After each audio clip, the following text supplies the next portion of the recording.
Welcome to the Morning Meditation Podcast with your host, Joe Consford, brought to you by HardwareOnTheSquare.com. The angels sent to rescue Lot from Sodom. Genesis 19, 1-5. And there came two angels to Sodom and even, and Lot sat in the gate of Sodom. And Lot, seeing them, arose up to meet them, and he bowed himself with his face toward the ground. And he said, Behold now, my lords, turn in, I pray you, into your servant's house, and tarry all night, and wash your feet, and ye shall rise up early, and go on your ways.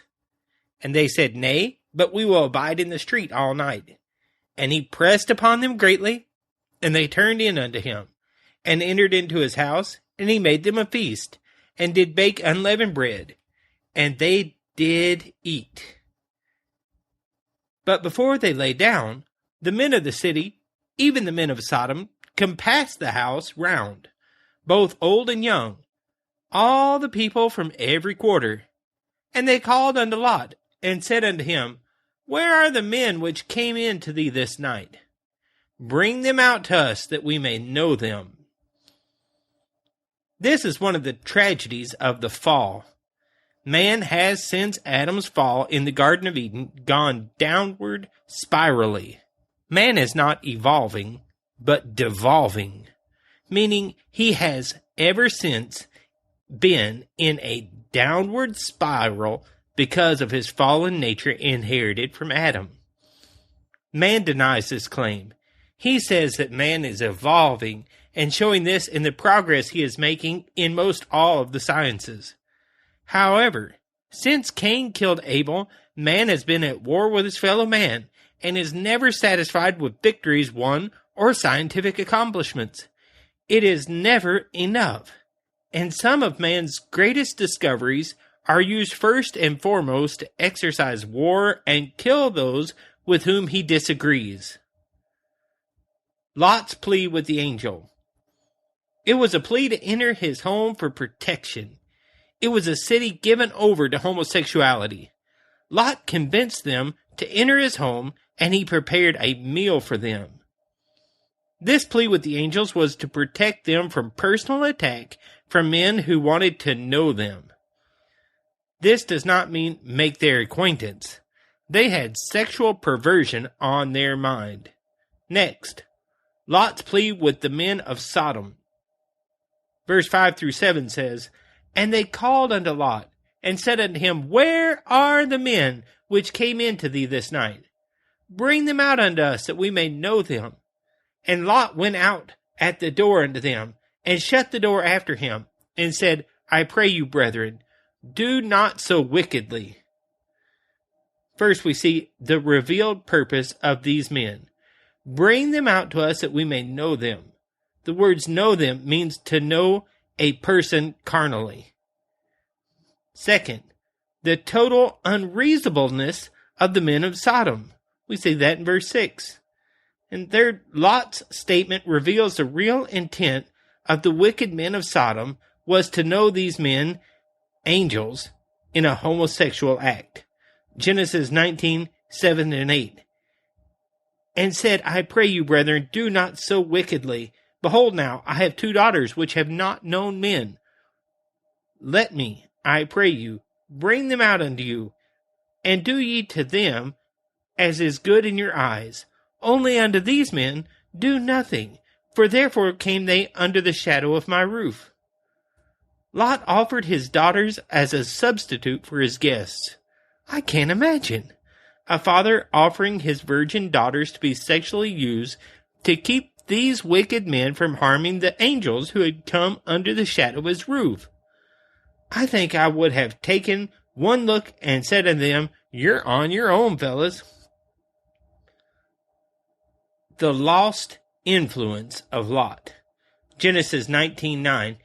And they said, Stand back. And they said again, This one fellow came in to sojourn, and he will needs be a judge. Now will we deal worse with thee than with them. And they pressed sore upon the man, even Lot, and came near to break the door. If Lot thought that he could change Sodom by moving into the city with them, he was badly mistaken. The men of Sodom were controlled by the lust and not their brains. They had stepped across God's deadline and were doomed to eternal hell. The inner strife of Lot. 2 Peter 2, verse 7 through 8 says, "And delivered just Lot, vexed with the filthy conversation of the wicked. For the righteous man dwelling among them in seeing and hearing vexed his righteous soul from day to day with their unlawful deeds." The word vexed means to afflict or oppress with evils. So Lot didn't like what was going on in Sodom. It makes you wonder why he even stayed there. He could have moved out into the grassy plains of Canaan, where he could have fed his stock any time he wanted to. There is no indication that he was forced to stay. However, he had to live with a grieved and offended conscience as he constantly observed the moral filth that was a way of life in this city. A Christian cannot live in a sodomite atmosphere without being grieved in his spirit.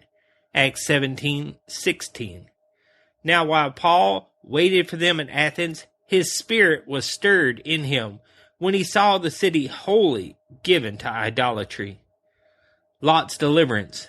Genesis 19:15 through 16. And when the morning arose, then the angels hastened Lot, saying, Arise, take thy wife and thy 2 daughters which are here, lest thou be consumed in the iniquity of this city. And while he lingered, the men laid hold upon his hand, and upon the hand of his wife, and upon the hands of his 2 daughters, the Lord being merciful unto him. And they brought him forth and set him without the city. God's mercy and grace extends even to the disobedient believer. I wonder how many who read these lines are grieving in your spirit over situations in your own life. God wants us with a clear conscience. It is never right to condone the wickedness of the wicked by our presence or words. James 4:4 says, Ye adulterers and adulteresses, know ye not that the friendship of the world is enmity with God? Whosoever therefore will be a friend of the world is the enemy of God. May the Lord bless these words to our hearts today.